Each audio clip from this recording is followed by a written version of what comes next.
Je rends hommage au chef de l'État, commandant suprême des FARDC de la PNC, pour son engagement dans la lutte contre l'injuste agression rwandaise, appuyé par certains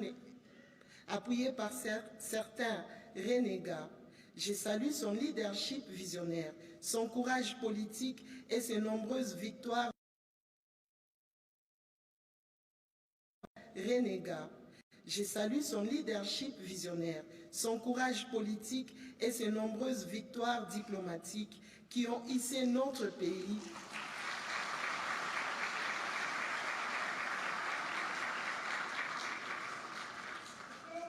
Je salue son leadership visionnaire, son courage politique et ses nombreuses victoires diplomatiques qui ont hissé notre pays au rang d'acteur majeur sur l'échiquier international. Grâce à sa diplomatie agissante, la République démocratique du Congo vient d'enregistrer 2 victoires diplomatiques majeures. Son élection comme membre non permanent du Conseil de sécurité des Nations Unies pour l'exercice 2026-2027 avec 183 voix sur 187.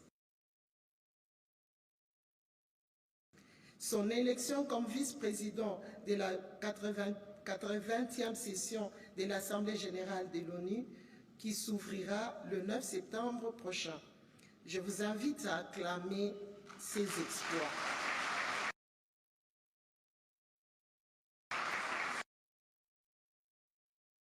Excellence, Monsieur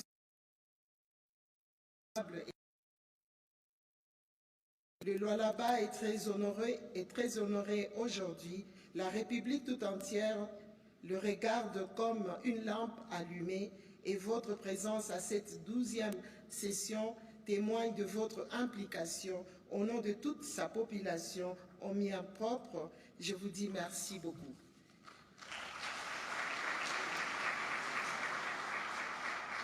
Je souhaite donc la bienvenue à toutes les délégations et à chacun d'entre vous. Bienvenue et bon séjour à Kolwezi. J'adresse une considération particulière avec hommage réitéré à son Excellence Félix-Antoine Tshisekedi Tshilombo pour son soutien constant à notre province. Le Lualaba est fier d'être dirigé. Le Lualaba est fier d'être dirigé par une femme formée et encouragée par le président, son entraîneur, son conseiller et son mentor.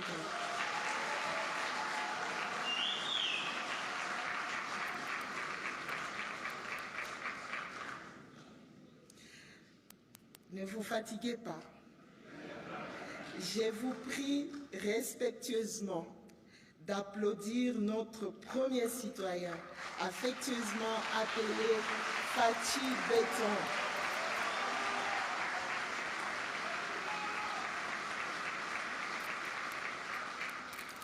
Les Lualaba, qui sommes-nous? Avant tout, nous sommes une province de la République démocratique du Congo, peuple de Congolais et d'étrangers, situé au cœur du bassin minier congolais. Le Lualaba, dont les chefs-lieux et Kolwezi regorgent des ressources naturelles majeures et d'un potentiel humain important, faisant de lui un pilier stratégique pour l'essor de notre nation. Je vous invite à continuer de soutenir le leadership de son Excellence, Monsieur le Président de la République, garant de l'unité nationale, et à œuvrer avec foi, humilité et engagement pour la consolidation de la paix et le développement de notre pays. Je remercie chaleureusement Madame la Première ministre, Monsieur le Vice-Premier ministre, ministre de l'Intérieur, des Sécurités, décentralisation et affaires coutumières, ainsi que tous les participants tous les participants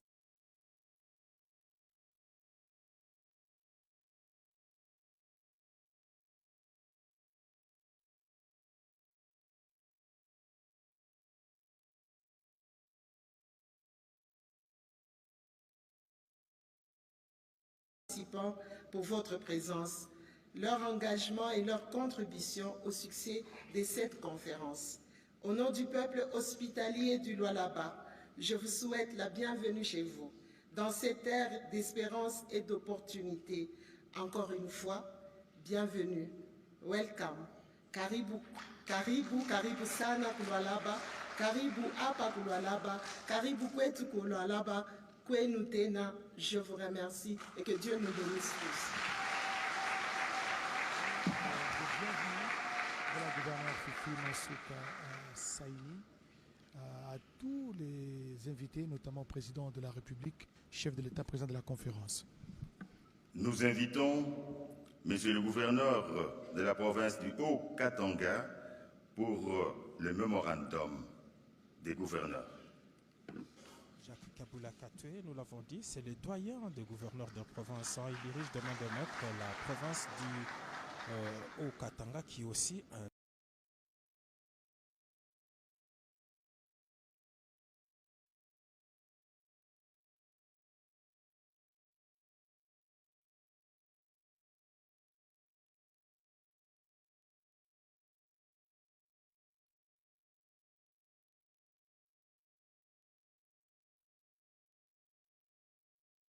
autre centre, un autre pôle de développement, un pôle industriel de la République démocratique du Congo, une province très stable grâce à son leadership exemplaire. Jacques Kabula Katwe va lire. Excellence, Monsieur le Président de la République, chef de l'État et président de la conférence des gouverneurs, avec l'expression de nos hommages les plus déférents.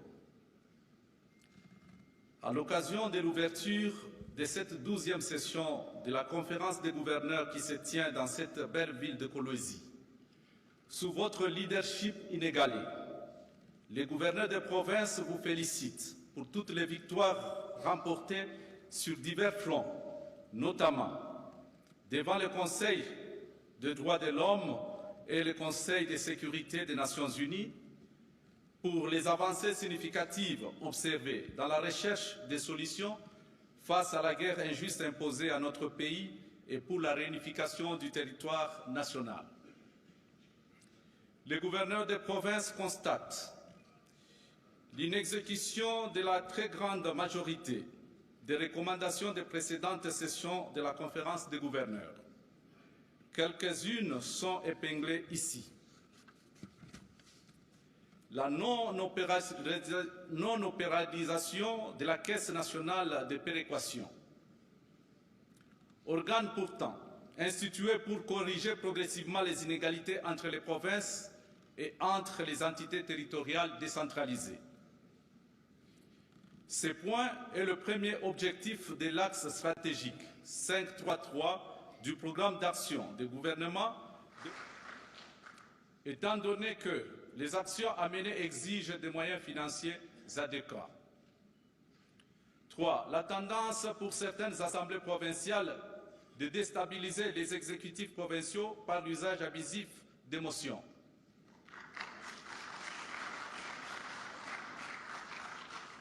Pour une meilleure harmonisation entre les institutions provinciales, les gouverneurs de province restent convaincus que l'objectif principal du pouvoir de contrôle reconnu aux assemblées provinciales est d'arriver à une gestion saine des provinces plutôt qu'à la création de crises persistantes préjudiciables à leur existence.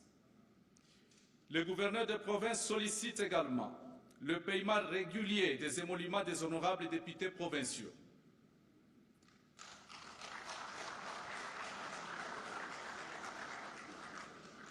Par ailleurs, les gouverneurs des provinces expriment leurs vives inquiétudes quant à la persistance et augmentation alarmante des cas du VIH pédiatrique qui nécessitent une prise en charge urgente pour son élimination. Ils saluent les efforts consentis par le chef de l'État dans la mise en œuvre progressive de la couverture santé universelle, un des mécanismes de lutte contre ces fléaux à l'ensemble des provinces.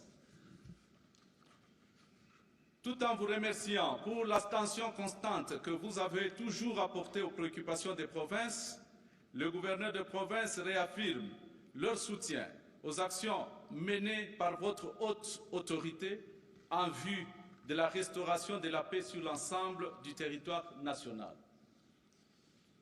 ainsi fait à Lubumbashi à Kolwezi plutôt le 10 juin 2025.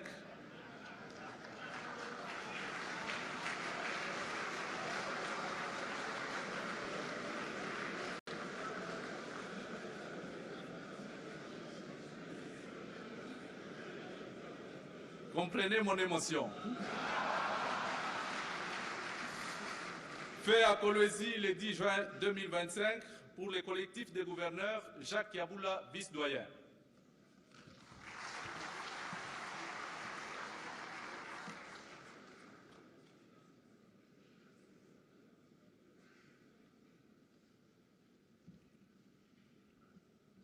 Nous invitons Monsieur le gouverneur de la province du Bas-Zouélé pour la motion de soutien.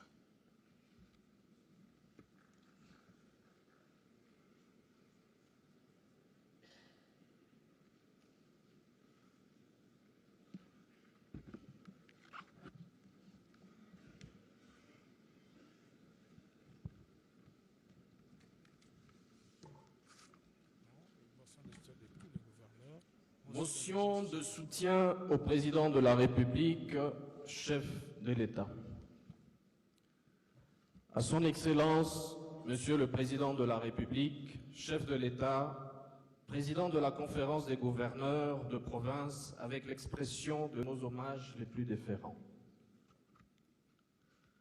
Nous, collectif des gouverneurs de la ville, province de Kinshasa, réunis à l'occasion de la 12e session de la conférence des gouverneurs de province, nous tenons à vous adresser nos vifs remerciements pour avoir convoqué cette rencontre importante, conformément aux dispositions combinées de l'article 200 de la Constitution de la République démocratique du Congo et de l'article 10 de la loi organique numéro 08/015 du 7 octobre 2008 fixant les modalités d'organisation de la conférence des gouverneurs de province. Excellence, Monsieur le Président de la République, le collectif des gouverneurs de province salue avec gratitude les avancées notables enregistrées dans la conduite des affaires de l'État depuis votre accession à la magistrature suprême. Sous votre leadership, la République démocratique du Congo a connu des progrès tangibles dans divers domaines, traduisant ainsi une volonté ferme de transformation structurelle et de redressement national. En notre qualité de représentants de votre haute autorité dans nos provinces, nous réaffirmons notre indéfectible soutien à l'ensemble des actions entreprises par votre Excellence en vue d'instaurer une paix durable sur toute l'étendue du territoire national, de préserver l'unité nationale et de défendre l'intégrité territoriale de notre pays. La République démocratique du Congo ne cédera pas et ne cédera jamais face aux tentatives de balkanisation nourries par des intérêts égoïstes de certains individus ou puissances.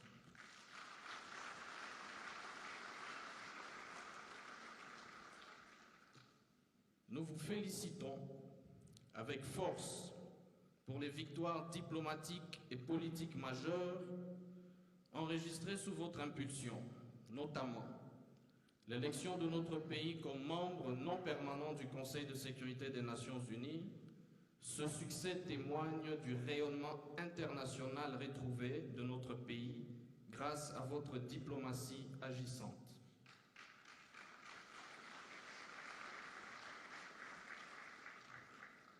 Nous saluons également votre engagement personnel et constant en faveur du retour de la paix face à la guerre injuste imposée par le Rwanda et ses supplétifs de AFC/M23, mus par une convoitise inacceptable de nos ressources naturelles. S'agissant de la question cruciale des minerais, nous saluons votre capacité stratégique à orienter les négociations vers des partenariats équitables, notamment avec les États-Unis d'Amérique. Le partenariat gagnant-gagnant que vous avez impulsé ouvre la voie à une paix durable et à une valorisation responsable des richesses nationales au bénéfice de la République.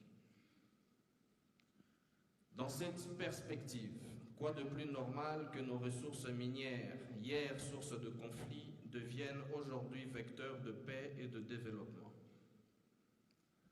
Excellences, Monsieur le Président de la République, vous méritez notre admiration et nos acclamations frénétiques.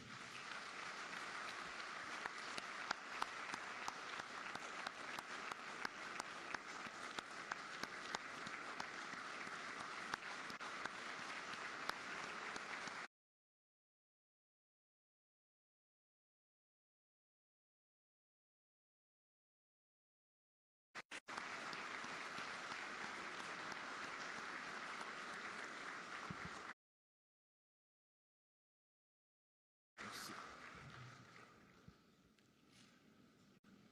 Par ailleurs, nous soulignons l'extrême importance de préserver la stabilité des institutions nationales et provinciales issues des récentes élections. Ces institutions incarnent la souveraineté populaire et sont les piliers de la gouvernance démocratique, de la continuité républicaine ainsi que de l'unité et de l'intégrité nationale. Pour clore, nous appelons l'ensemble du peuple congolais à faire bloc autour de votre autorité, à s'unir comme un seul homme pour défendre la patrie, ses valeurs et ses acquis sous votre leadership éclairé et rassembleur. Que vive la République démocratique du Congo, que vive le président de la République, fait à Kolwezi, le 9 juin 2025, pour les gouverneurs de province. 1. Pour la province du Bas-Ouélé, le gouverneur Mokeni Amissi Mike David.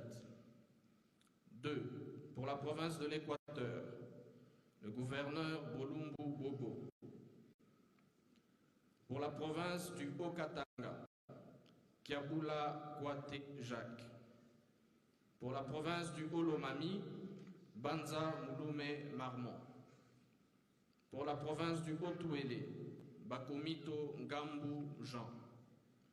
Pour la province de l'Ituri, le général Johnny Luboya Kachama.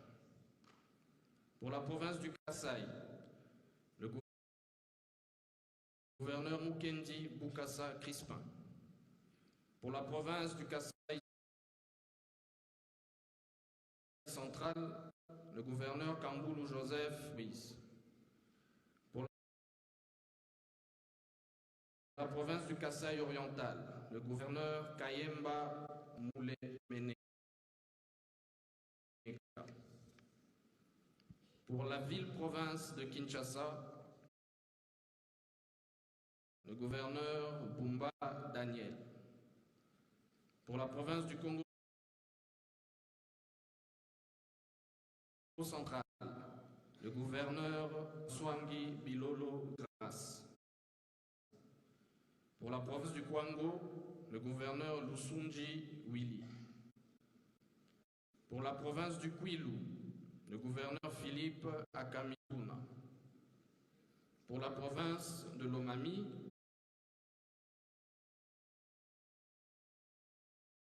le gouverneur Kalombo Iran Van.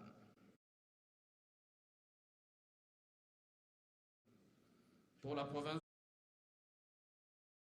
du Lualaba, la gouverneure Nsuka Saini Fifi. Pour la province du Maïndombe, le gouverneur Koso Kevani Lebon. Pour la province du Maniema, le gouverneur Kabouankoubi Moïse. Pour la province de la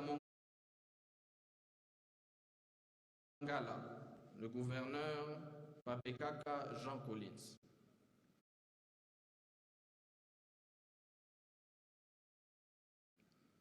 Pour la province du Nord Kivu,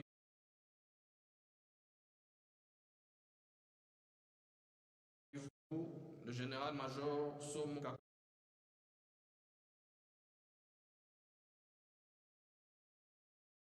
Kakule Évariste. Pour la province du Nord Bangui, le gouverneur Katongo Afio Bato Jean Bosco.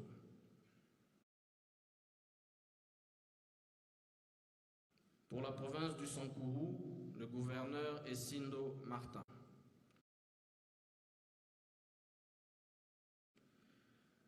Pour la province du Sud Kivu, le professeur Pouroussi Sadiki. Pour la province du Sud Ubangi, le gouverneur Mobonga Lobo Miché.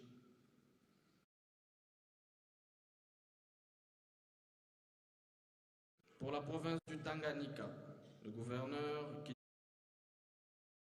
Kitongwa Christian.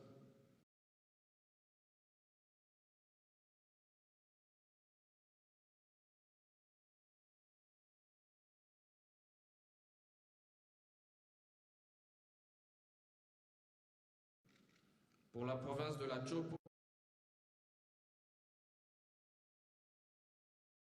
le gouverneur Lendongolia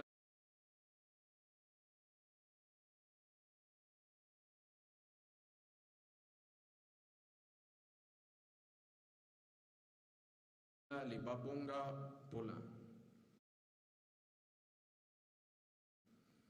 Pour la province de la Chuapa,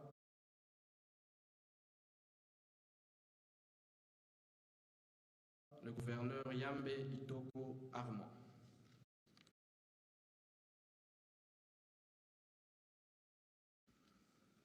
Je vous remercie.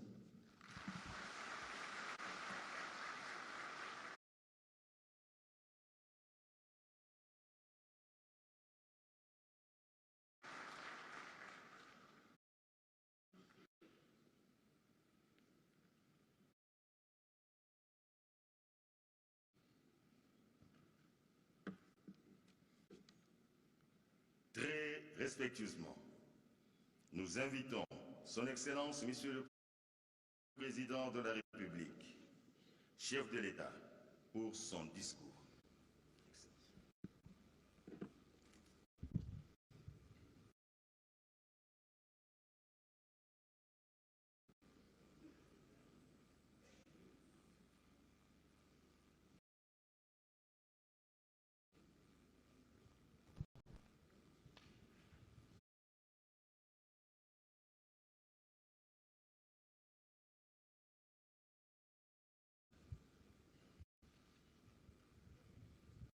Honorable Président du Sénat,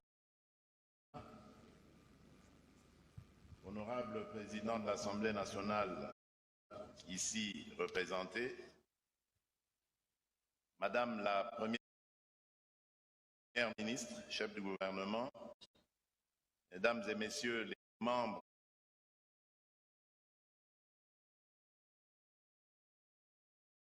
du gouvernement, Honorable Président des assemblées provinciales, Madame et Messieurs les gouverneurs de province, distingués participants, Mesdames et Messieurs, je suis profondément honoré de présider ce jour la cérémonie d'ouverture de la 12e session de la conférence des gouverneurs de province, ici à Kolwezi, chef-lieu de la province du Lualaba, conformément aux dispositions pertinentes de l'article 200 de notre Constitution, ainsi que des articles 2, 7 et 10 de la loi organique numéro 08/015 du 7 octobre 2008, relative à l'organisation et au fonctionnement de cette conférence. Permettez-moi d'exprimer tout d'abord ma profonde gratitude à la population de cette magnifique province pour l'accueil particulièrement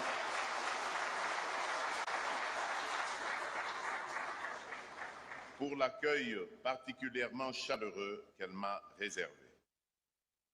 Le thème de cette 12e session, intitulée « La santé, facteur de cohésion sociale et du développement durable des provinces », revêt pour moi une importance capitale, car la santé n'est pas seulement un droit fondamental, elle est le socle de la cohésion nationale, du progrès économique et du développement durable.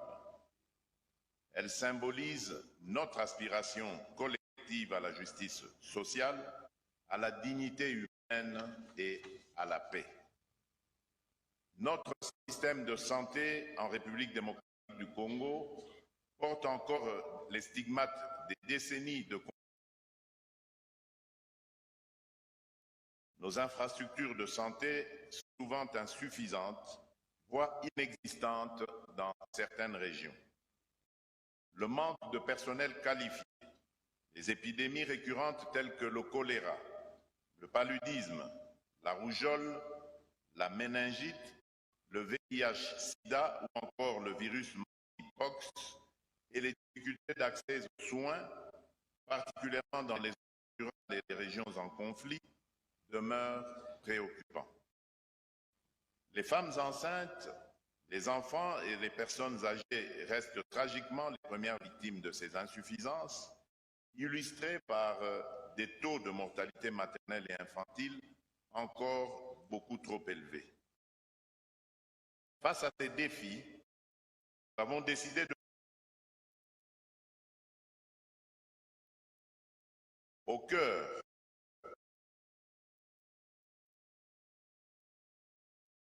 celle-ci n'est pas une option parmi d'autres, mais une nécessité absolue pour garantir à chaque Congolais, indépendamment de son lieu de vie, de sa situation économique, un accès équitable à des soins de qualité.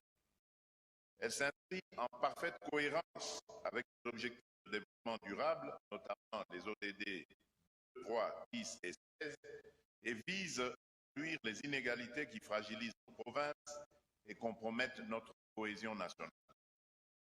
Depuis l'adoption du plan stratégique national de la couverture de santé universelle en décembre 2021, des progrès significatifs ont été accomplis. Nous avons créé des dispositifs dédiés,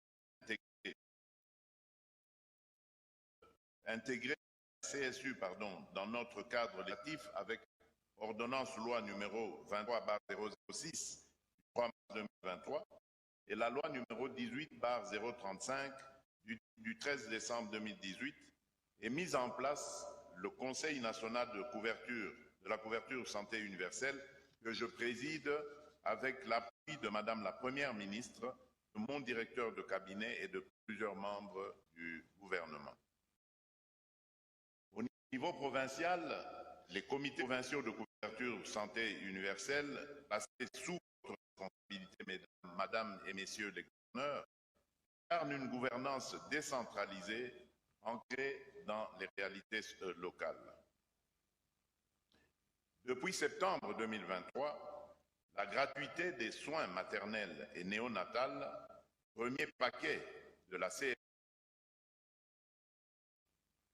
à Kinshasa, oui, dans plusieurs provinces, plus de 2 millions d'accouchements ont été pris en charge sans frais et 50 000 nouveaux malades et prématurés ont bénéficié de soins. Quelques 4 100 établissements de santé dans 257 zones de santé sont mobilisés. Ces efforts ont mis fin à la pratique inhumaine des séquestrations de femmes et de nouveau-nés pour non-paiement et ont réduit la mortalité maternelle et néonatale, comme l'attestent les études de l'Institut national de santé publique et de l'École de santé publique de Kinshasa. Dans cette dynamique, je vous annonce la mise en œuvre progressive de l'assurance maladie obligatoire conformément à l'ordonnance précitée. Un dialogue social inclusif conduit dans le cadre du Conseil national du travail a permis de définir des modalités de cotisation équitables, 2% à la charge des employeurs et 0,5% pour les travailleurs. Cette réforme vise à élargir l'accès aux soins, renforcer la protection financière des ménages et mobiliser des ressources domestiques pour réduire notre dépendance à l'aide internationale. Une attention particulière sera portée à certaines catégories vulnérables, telles que les forces armées, la police, les agents de l'État ainsi que les populations indigentes. C'est un acte fort de justice sociale et de reconnaissance envers ceux qui protègent notre pays.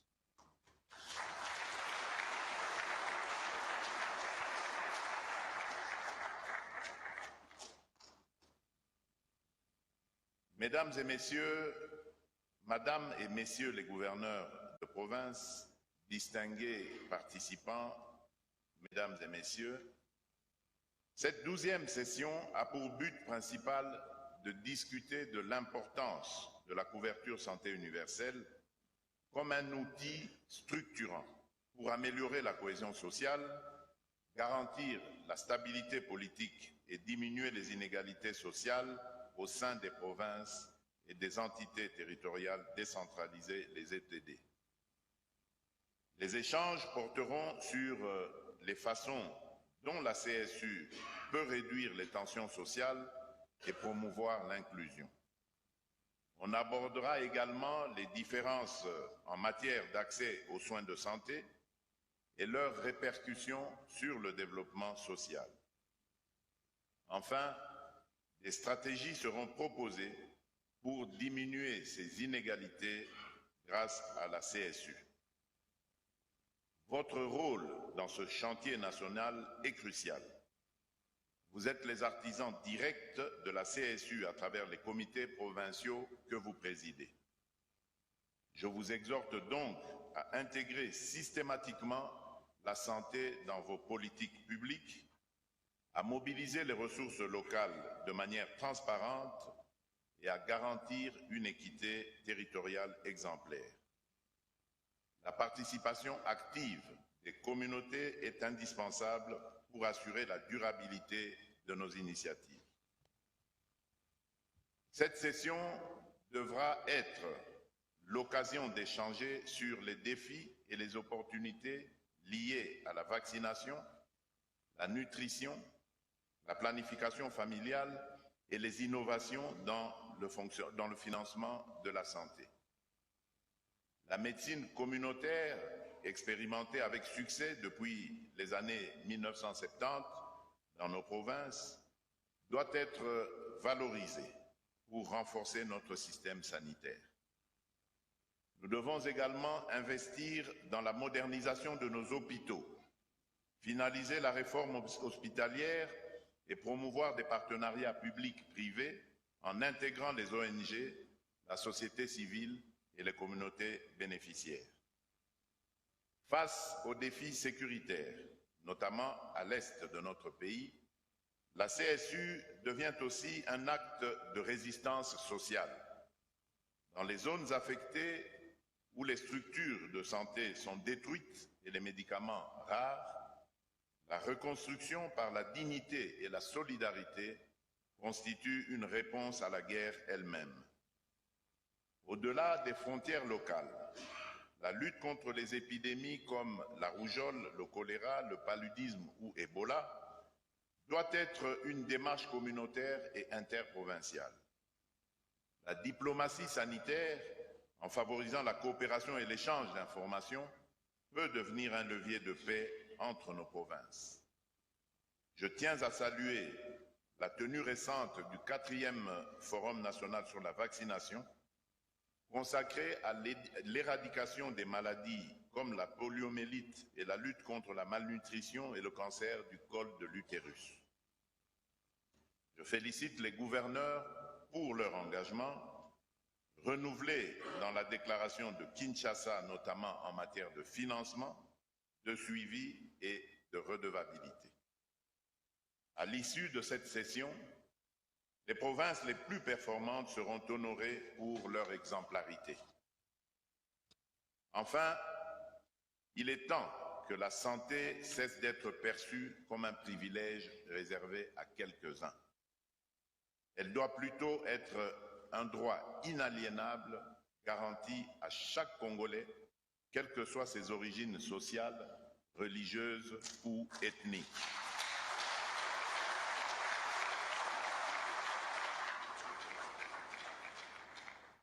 Ensemble, redonnons à chaque Congolais la dignité d'un accès équitable aux soins.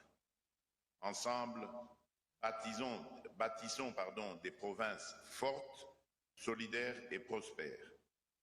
Sur ce, je déclare ouverte la 12e session de la conférence des gouverneurs de province. Je vous remercie. D'orientation du président de la République qui vient justement d'ouvrir cette 12e session de la conférence des gouverneurs de province. Le chef de l'État a insisté sur la couverture santé universelle. Et la cérémonie donc se poursuit. Honoré. À présent, nous invitons Monsieur le ministre de la Santé publique, Hygiène et Prévoyance sociale à prendre la parole. Roger Nkamba, ministre de la Santé publique, Hygiène et Prévoyance sociale. C'est lui donc qui va honorer les provinces exemplaires dans la couverture santé universelle, justement.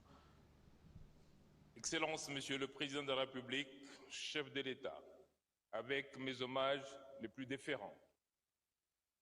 Honorable Président du Sénat, Excellence, Madame la Première ministre, chef du gouvernement, avec l'expression de ma très haute considération.